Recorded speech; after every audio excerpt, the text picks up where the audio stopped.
രേവതിക്കുട്ടിയോട് അലീന പറയുന്നുണ്ട്, നാളെ അവർക്ക് പ്രിയപ്പെട്ട മറ്റൊരാൾ വന്നാൽ നിന്നോടുള്ള ഇഷ്ടമൊക്കെ കുറയും മോളെ.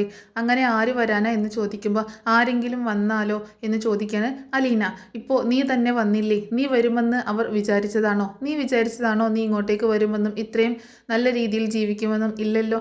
അതുപോലെ നീ വന്നതുപോലെ മറ്റൊരാൾ അവരുടെ ജീവിതത്തിലേക്ക് വന്നു കഴിഞ്ഞാൽ അവർ കൂടുതൽ പ്രാധാന്യം കൊടുത്തു കഴിഞ്ഞാൽ നിന്റെ കാര്യം എന്തായിരിക്കും? അതുകൊണ്ട് എപ്പോഴും ഒരു വാതിൽ തുറന്നിട്ടേക്കണം.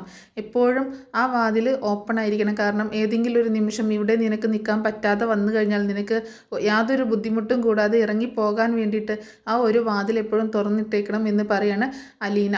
അത് കേട്ടിട്ട് രേവതിക്കുട്ടിക്ക് ആകെ വിഷമാവുന്നുണ്ട് കേട്ടോ. അപ്പോൾ രേവതിക്കുട്ടി പറയുന്നുണ്ട്, ഞാൻ അങ്ങനെയൊന്നും വിചാരിച്ചില്ല ചേച്ചി, ഇത്രയും നാളും ഞാൻ ഇങ്ങനെയൊന്നും ചിന്തിച്ചിട്ടുണ്ടായിരുന്നില്ല എന്ന് പറയുമ്പോൾ, ഞാൻ പറഞ്ഞേ ഉള്ളൂ മോളെ, നമ്മൾ വിചാരിക്കുന്നത് പോലെ ഒന്നും ആയിരിക്കില്ല നമ്മുടെ ജീവിതത്തിൽ സംഭവിക്കുന്നത്. മറ്റുള്ളവരുടെ വാക്കും പ്രവൃത്തിയും കണ്ടിട്ടാണ് നമ്മൾ അവരെ മനസ്സിലാക്കുന്നത്, അല്ലാതെ അവരെ നമുക്കറിയില്ലല്ലോ. പക്ഷേ നമുക്ക് നമ്മളെ അറിയാലോ, നമ്മൾ എന്താണെന്ന് നമുക്കറിയാം. അതുകൊണ്ട് നമ്മൾ എപ്പോഴും ഒരു മുൻകരുതൽ എടുത്ത് വേണം ജീവിക്കാൻ എന്ന് പറയാണ് അലീന.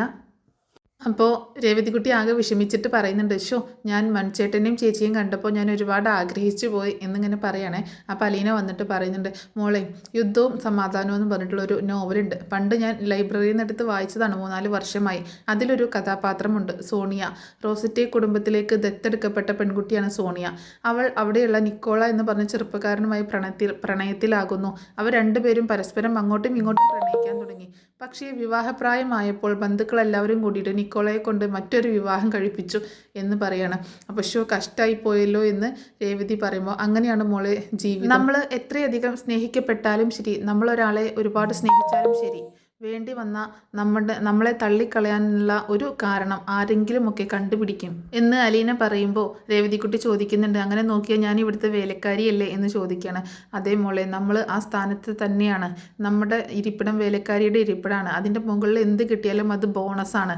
പക്ഷേ എന്തെങ്കിലുമൊക്കെ ഒരു അവസ്ഥ വരുമ്പോൾ നമുക്ക് ആ ഇരിപ്പിടമുണ്ട് എന്നുള്ള ബോധം, ആ ഇരിപ്പിടത്തിലാണ് നമ്മൾ ഇരിക്കുന്നത് എന്നുള്ള ഒരു ബോധം നമ്മുടെ മനസ്സിൽ എപ്പോഴും ഉണ്ടായാൽ മതി എന്ന് പറയാണ്. അവരുടെ സ്നേഹമൊക്കെ നല്ലതാണ്, പക്ഷേ എപ്പോഴും അതിന് ഒപ്പം നിൽക്കുമ്പോഴും നമ്മളെപ്പോഴും വേലക്കാരിയാണ് എന്നുള്ള ആ ഒരു ചിന്ത നമ്മുടെ മനസ്സിലുണ്ടായാൽ മതി. അപ്പോൾ പിന്നീട് നമുക്ക് എന്തെങ്കിലും ഒരു പ്രശ്നം വരുമ്പോൾ നമുക്ക് വിഷമിക്കേണ്ടി വരില്ല. അതുകൊണ്ടാണ് ചേച്ചി പറയുന്നത് എന്ന് അലീന പറയാണ് രേവതിയോട്. എല്ലാം കേട്ടിട്ട് രേവതിക്കുട്ടി എല്ലാം മനസ്സിലായതുപോലെ തലയാട്ടുന്നുണ്ട്. അപ്പോൾ അലീന പറയുന്നുണ്ട്, എന്ന് വെച്ച് ഇപ്പോൾ ഉള്ള സന്തോഷമൊന്നും നീ സന്തോഷിക്കാതിരിക്കേണ്ട, ഇപ്പോൾ കിട്ടുന്ന സന്തോഷമൊക്കെ മാക്സിമം ആസ്വദിച്ചോ എന്ന് പറയാണ്. പിന്നീട് കാണിക്കുന്നത് പിറ്റേ ദിവസം അലീനയും രേവതിക്കുട്ടിയും കൂടെ ഇങ്ങനെ തോട്ടത്തിലേക്ക് ഇറങ്ങിയേക്കാണ്. അലീന അങ്ങനെ ഓരോ ഫ്രൂട്ട്സൊക്കെ പറിച്ച് കഴിക്കുന്നുണ്ട്. രേവതിക്കുട്ടിയാണെങ്കിൽ കറിവേപ്പിലയും വാഴയിലൊക്കെ അങ്ങനെ വെട്ടിക്കൊണ്ടിരിക്കുകയാണ്. അങ്ങനെ അലീന ചേച്ചി എവിടെയാണെന്ന് ചോദിക്കുമ്പോൾ, ഞാൻ ഇവിടെ ഉണ്ട് മോളെ എന്ന് അലീന വിളിച്ച് പറയാൻ ചെയ്യുന്നുണ്ട് കേട്ടോ. അങ്ങനെ അലീന നടന്ന് ഒരു സ്ഥലത്തെത്തുമ്പോൾ ഒരു ശബ്ദം കേൾക്കണം. അപ്പോൾ നോക്കുമ്പോൾ ഒരാൾ വാക്കത്തി എടുത്തുകൊണ്ട് വാഴക്കൊല വെട്ടിക്കൊണ്ട് നിൽക്കുന്നത് കാണണം. അത് കണ്ടിട്ട് അലീന പേടിച്ച് പോകുന്നുണ്ട് കേട്ടോ. അപ്പോൾ അയാൾ ഒറ്റ ചിരിച്ചിരിക്കുകയാണ്. ചിരിച്ചിട്ട് രേവതിക്കുട്ടിയെന്ന് വിളിക്കുന്നുണ്ട് അലീന. അപ്പോഴേക്ക് അയാൾ അവിടെ ആ വാഴക്കൊല അവിടെ ഇട്ടുകൊണ്ട് ഓടിപ്പോവാണ്. എന്താ ചേച്ചി എന്താന്ന് ചോദിച്ചുകൊണ്ട് രേവതിക്കുട്ടി വരുമ്പോൾ, ദേ നോക്കിയേ, ഇതാരെ ഇവിടെ കൊണ്ടുവന്നിട്ടേ ചോദിക്കുമ്പോൾ, ഞാൻ വന്നപ്പോൾ ഇവിടെ ഒരാൾ ഈ വാഴക്കൊലയും വെട്ടിക്കൊണ്ട് നിൽക്കായിരുന്നു എന്ന് പറയണേ. ഇവിടെ ഒരുപാട് കള്ളന്മാരുണ്ട് ചേച്ചി, ഇവിടെ വീണ് കിടക്കുന്ന തേങ്ങയും മാങ്ങയും എല്ലാ സാധനങ്ങളും ഓരോരുത്തരും എടുത്തുകൊണ്ട് പോകും, വാഴക്കൊലയൊക്കെ വെട്ടിക്കൊണ്ട് പോകും. അപ്പോൾ ഇതൊന്നും ആരും നോക്കുന്നില്ലെന്ന് ചോദിക്കുമ്പോൾ, ജോസൂട്ടിയുടെ കണ്ണ് വെട്ടിച്ചിട്ടാണ് എല്ലാവരും എടുത്തുകൊണ്ട് പോണത് എന്ന് പറയാണ് രേവതിക്കുട്ടി. അപ്പോൾ രേവതിക്കുട്ടി പറയുന്നുണ്ട്, ഇവിടെ ഒരുപാട് സ്ഥലമുണ്ട് ചേച്ചി, ഇതൊക്കെ ആൻറ്റിയുടെ അങ്കിളിൻ്റെയാണ്.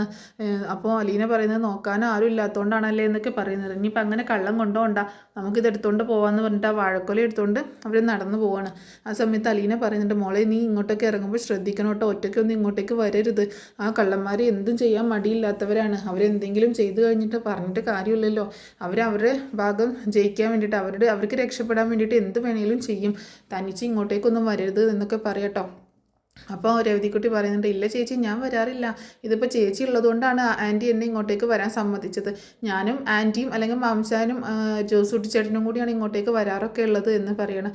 മോളെ, ഞാൻ ഒന്നുകൂടി പറയാണ്, എന്നാലും എനിക്ക് ഭയങ്കര ടെൻഷനാന്ന് പറയുമ്പോൾ, ഒന്നുമില്ല ചേച്ചി, ഞാൻ വരാറൊന്നുമില്ല, ആൻറ്റി എന്നെ ഇങ്ങോട്ടേക്ക് വിടാറേ ഇല്ല, അലീന ചേച്ചി ഉള്ളതുകൊണ്ടാണ് വിട്ടത്. എന്നാലും ഞാൻ ഒന്നുകൂടി പറയണേ, കറിവേപ്പില പറിക്കാനാണെങ്കിൽ പോലും മോൾ ഇങ്ങോട്ടേക്കൊന്നും തനിച്ച് വരരുത് കേട്ടോ എന്ന് പറയണ അലീന. എന്നിട്ട് അലീന പറയുന്നുണ്ട്, മോളെ വേഗം നമുക്ക് ബ്രേക്ക്ഫാസ്റ്റൊക്കെ കഴിച്ചിട്ട് വേഗം ഇറങ്ങാം, നമുക്ക് കൊല്ലത്ത് പോയി ചിന്നമോളെ കാണാൻ പോകേണ്ടതല്ലേ എന്ന് പറയണം. എന്നിട്ട് എനിക്ക് അവിടെ നിന്ന് വന്നിട്ട് വേണ്ടേ എനിക്ക് കടപ്പാട്ടൂരിലേക്ക് തിരിച്ചു പോകാൻ എന്ന് പറയുമ്പോൾ, ഇനി അധികം പണിയൊന്നുമില്ലല്ലോ, ചേച്ചി കൂടി കയറിയതുകൊണ്ട് എല്ലാം റെഡി ആയില്ലേ, എല്ലാം റെഡി ആയിട്ടുണ്ട്, ഇനി അങ്കിളും ആൻറ്റിയും ഒക്കെ വന്നേ നമുക്ക് കഴിക്കേണ്ട താമസമേ ഉള്ളൂ. എന്നിട്ട് വിഭവങ്ങൾ ഓരോ പേരുകൾ രേവതിക്കുട്ടി ഇങ്ങനെ പറയുന്നുണ്ട് കേട്ടോ.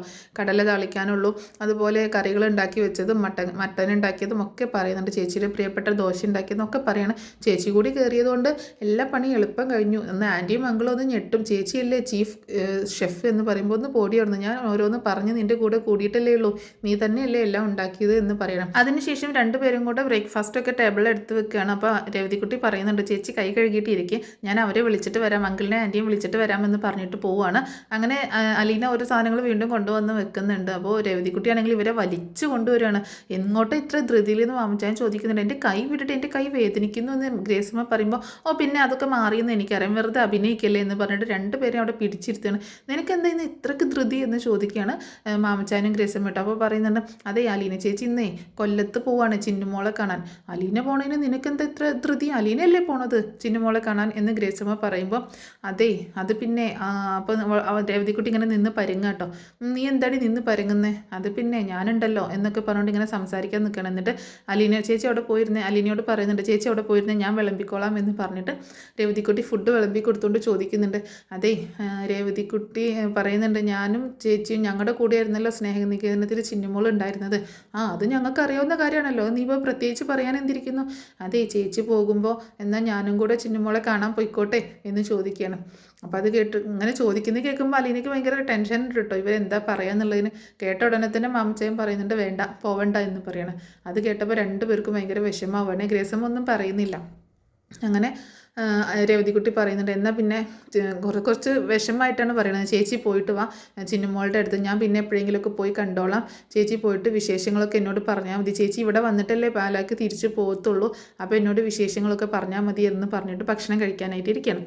അപ്പം മാമച്ചേൻ അലീനയോട് പറയുന്നുണ്ട്, അലീന പറ എന്താണ് വേണ്ടത്, ഇവളെ പറഞ്ഞയക്കണോ വേണ്ടോ, അലീന പറഞ്ഞാൽ ഞങ്ങൾക്ക് സമ്മതം എന്ന് പറയാട്ടോ.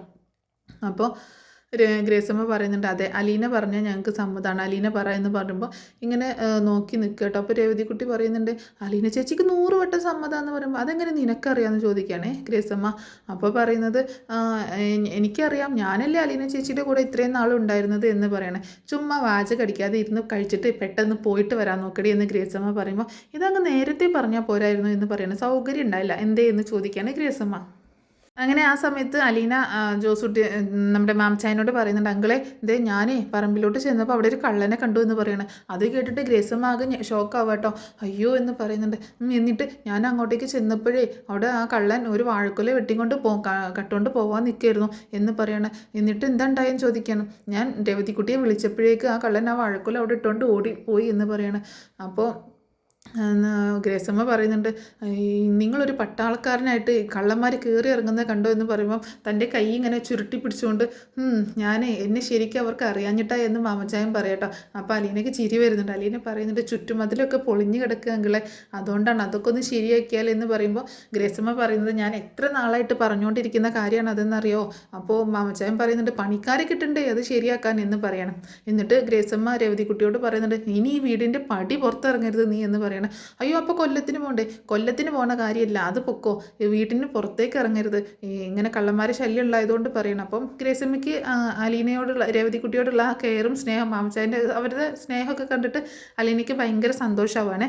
പിന്നീട് കാണിക്കുന്നത് നമ്മുടെ കടപ്പാട്ടൂർ നമ്മുടെ വൈജയുടെ വീടാണ്. അവിടെ ഒരു യുദ്ധക്കളം പോലെ കേട്ടോ കിച്ചണൊക്കെ ആക്കി വെച്ചേക്കുന്നത് വൈജയാണെങ്കിൽ ഇങ്ങനെ കറിക്ക് ഓരോന്ന് അരിഞ്ഞുകൊണ്ടിരിക്കുകയാണ്. കിച്ചണിന് ആ കലങ്കോലെ കിടക്കുക കേട്ടോ. കൃഷ്ണമോളാണെങ്കിൽ ചപ്പാത്തി പരത്തിക്കൊണ്ടിരിക്കുകയാണ്. എൻ്റെ മോളെ ഒന്ന് നന്നായി കനം കുറച്ച് പരത്തണേ എന്ന് കൃഷ്ണയോട് വൈജ് പറയുമ്പോൾ, എൻ്റെ അമ്മ ഇത് പരത്താൻ പറ്റുന്നില്ല, ഈ മാവ് നല്ലതല്ല, ഇത് ഒട്ടിപ്പിടിക്കുക എന്ന് പറയണം. എൻ്റെ കുഞ്ഞ് അതിനാദ്യം ഇത്തിരി പൊടി അതിൽ ഇട്ട് കൊടുക്കണം, മാവിൻ്റെ പൊടി ഇട്ട് കൊടുക്കണം എന്ന് പറഞ്ഞിട്ട് വൈജ് വന്നിട്ട് കുറച്ച് പൊടിയൊക്കെ ഇട്ട് കൊടുക്കുമ്പോൾ, അമ്മ ഈ മാവ് കുഴച്ചത് ശരിയാവാഞ്ഞിട്ടാണ്, ഇതിൽ വെള്ളം കൂടിപ്പോയി, അതുകൊണ്ടാണ് ഇത് ഒട്ടിപ്പിടിക്കുന്നത് എന്ന് പറഞ്ഞ് വൈജയെ വഴക്ക് പറയാം കേട്ടോ.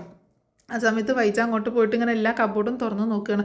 എന്നിട്ട് പറയുന്നുണ്ട്, ഇവിടെയുള്ള മുളക് പൊടി മഞ്ഞൾപ്പൊടി ആ പെണ്ണ് എവിടെയാണ് അവ കൊണ്ടുപോയി വെച്ചേക്കുന്നതെന്ന് പറയുമ്പോൾ, ഓ പിന്നെ സ്വർണ്ണപ്പൊടിയല്ലേ അമ്മ, ഈ ടെൻഷനൊക്കെ മാറ്റി വെച്ചിട്ട് സമാധാനമായിട്ട് നോക്കുക അപ്പോൾ കിട്ടും എന്ന് പറയാണ്.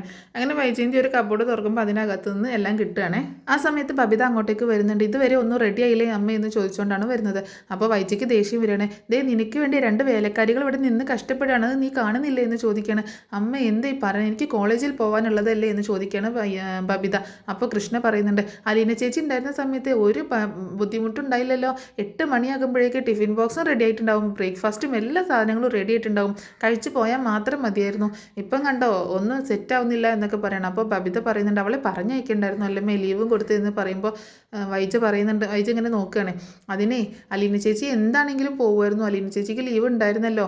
അമ്മ കുറേ 18 അടവും പയറ്റിയതാണ് അലീന ചേച്ചിയെ പറഞ്ഞയക്കാതിരിക്കാനായിട്ട്, പക്ഷേ ഒന്നും നടന്നില്ല എന്ന് കൃഷ്ണ കളിയാക്കുമ്പോൾ, അതെ ഞാനൊന്ന് മനസ്സ് വെച്ച് പറഞ്ഞിരുന്നെങ്കിൽ, ഞാനൊന്ന് ശരിക്കും പറഞ്ഞിരുന്നെങ്കിൽ അവൾ ഈ വീടിൻ്റെ പടി ഇറങ്ങത്തില്ലായിരുന്നു എന്ന് പറയുമ്പോൾ, ചുമ്മാ തള്ളല്ലേ അമ്മ, അലീന ചേച്ചി എന്തായാലും പോകുമായിരുന്നു, ലീവ് തന്നില്ല എന്നുണ്ടെങ്കിൽ എന്നെ പിരിച്ചു വിട്ടേക്ക് എന്നല്ലേ ചേച്ചി പറഞ്ഞത് എന്ന് പറയുമ്പോൾ വൈജയുടെ വായ അടഞ്ഞു പോവാണ്. ആ സമയത്ത് ബബിത ചോദിക്കുന്നുണ്ട്, എന്നാൽ ആ 2 ദിവസത്തേക്ക് കുഞ്ഞുമോളെ വിളിക്കാൻ പാടില്ലായിരുന്നു അമ്മയെന്ന് ചോദിക്കുകയാണ്. അപ്പോൾ കൃഷ്ണ പറയുന്നുണ്ട്, കുഞ്ഞുമോൾ ചേച്ചിയോ നല്ല കാര്യമായി, കുഞ്ഞുമോൾ ചേച്ചി വരുമൊന്നുമില്ല, ഇവിടെ നിന്ന് പോയ ആരും പിന്നെ രണ്ടാമതൊരിക്കൽ ഇങ്ങോട്ടേക്ക് തിരിഞ്ഞു വരത്തില്ല, അത്രയും അമ്മ എല്ലാവരെയും വെറുപ്പിച്ച് വെച്ചിട്ടുണ്ട് എന്ന് പറയുമ്പോൾ, നിനക്ക് മര്യാദക്ക് ആ ചപ്പാത്തി പരത്താൻ പറ്റൂടി എന്ന് ചോദിക്കുമ്പോൾ, എന്നെക്കൊണ്ട് പറ്റത്തില്ല അമ്മ തന്നെ പരത്തിക്കും എന്ന് പറഞ്ഞുകൊണ്ട് കൃഷ്ണ അവിടെ ഇടുകയാണ്.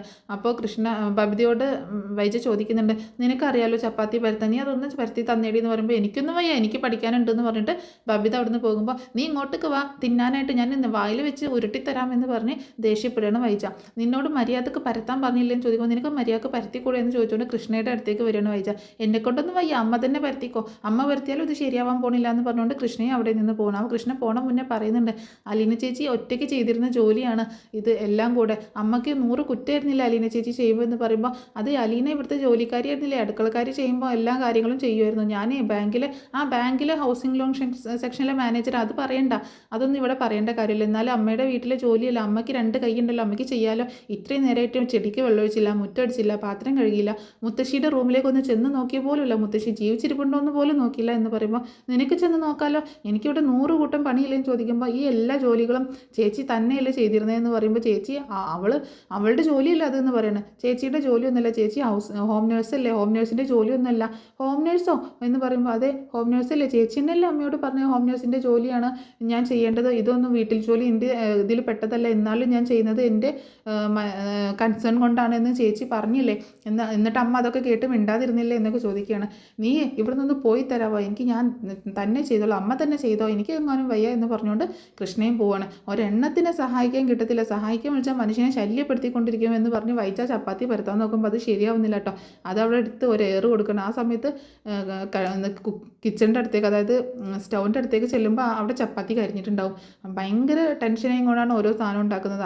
അപ്പോൾ കൈ പൊള്ളുകയാണ്. എന്നിട്ട് വളരെ ദേഷ്യം വരികയാണ്. അവൾ ഇങ്ങോട്ട് വരട്ടെ, അവൾക്ക് ഞാൻ ശരിയാക്കി കൊടുക്കാൻ വെച്ചിട്ടുണ്ട് എന്ന് പറഞ്ഞ് ദേഷ്യപ്പെട്ടുകൊണ്ട് ഇങ്ങനെ നിൽക്കുകയാണ് വൈജ. പിന്നീട് കാണിക്കുന്നത് അലീന റെഡിയായി വന്നിട്ട്, മോളെ നീ റെഡിയായില്ല, വേഗം വാ, സമയം പോകുന്നു, കൊല്ലത്ത് എത്താനുള്ളതാണ് എന്ന് പറയുമ്പോൾ, ചേച്ചി ഞാൻ ദേ വന്നു, കൊല്ലത്ത് എത്തിയിട്ട് വീണ്ടും പോകേണ്ട ത്യാഗഭവനിലോട്ട് എന്ന് പറയണം. ആ പോകണം, ഇനി അവിടെ പോയി വന്നിട്ട് എനിക്ക് പാലാക്കി ഇന്ന് തന്നെ തിരിച്ചു പോകാൻ പറ്റുമോ ആവോ എന്ന് പറയാണ് അലീന. അപ്പോൾ പറയുന്നുണ്ട്, രേവതിക്കുട്ടി പറയുന്നുണ്ട്, കൊല്ലത്തുനിന്ന് പോകുമ്പോൾ നമുക്ക് ചിന്നമ്മക്ക് എന്തെങ്കിലും ഡ്രസ്സ് വാങ്ങിക്കേണ്ട ചേച്ചി, അത് കൊല്ലത്ത് എത്തിയിട്ട് വാങ്ങിക്കാം, ഞാൻ ബാഗ് എടുത്തിട്ടുണ്ടല്ലോ, ഈ ബാഗ് മതി. അപ്പോൾ ഞാൻ ബാഗ് എടുക്കണമെന്ന് ചോദിക്കുമ്പോൾ, വേണ്ട മോളെ എന്ന് പറയണേ. അതെ ആൻറ്റിയും അങ്കിളും കൂടെ നമ്മുടെ കൂടെ വന്നിരുന്നെങ്കിൽ നല്ല രസമായിരുന്നു അല്ലേ ചേച്ചി എന്ന് പറയുമ്പോൾ, അങ്ങനെയൊന്നും നമ്മൾ ആഗ്രഹിക്കാൻ പാടില്ല, അവരൊന്നും ബുദ്ധിമുട്ടിക്കാൻ പാടില്ല. അല്ല ഞാൻ വേണമെങ്കിൽ ചോദിക്കും, ഞാൻ ചോദിച്ചു കഴിഞ്ഞാൽ കുഴപ്പമൊന്നുമില്ല, ഞാൻ കൊച്ചല്ലേ എന്ന് ചോദിക്കാം. ഒരു കൊച്ചു വന്നേക്കുന്നു എന്ന് പറഞ്ഞ് കളിയാക്കാട്ടോ അലീന. എന്നിട്ട് പറയുന്നുണ്ട്, ഞാൻ ചോദിക്കുമ്പോൾ ആദ്യം കുറച്ച് വഴക്ക് പറയെങ്കിലും പിന്നെ എനിക്കത് സാധിപ്പിച്ച് തരും എന്ന് പറയുമ്പോൾ, അത് അവരുടെ നല്ല മനസ്സുകൊണ്ടല്ലേ മോളെ, അവരുടെ സ്നേഹം കൊണ്ടല്ലേ, നമ്മളത് മുതലെടുക്കാൻ പാടില്ല, നമുക്ക് വേഗം പോവാം, പോയിട്ട് വരാനുള്ളതല്ലേ എന്ന് പറഞ്ഞ് അവരിങ്ങനെ സംസാരിച്ച് നിൽക്കുന്നത് കാണിച്ചുകൊണ്ടാണ് ഇന്നത്തെ എപ്പിസോഡ് അവസാനിക്കുന്നത് കേട്ടോ.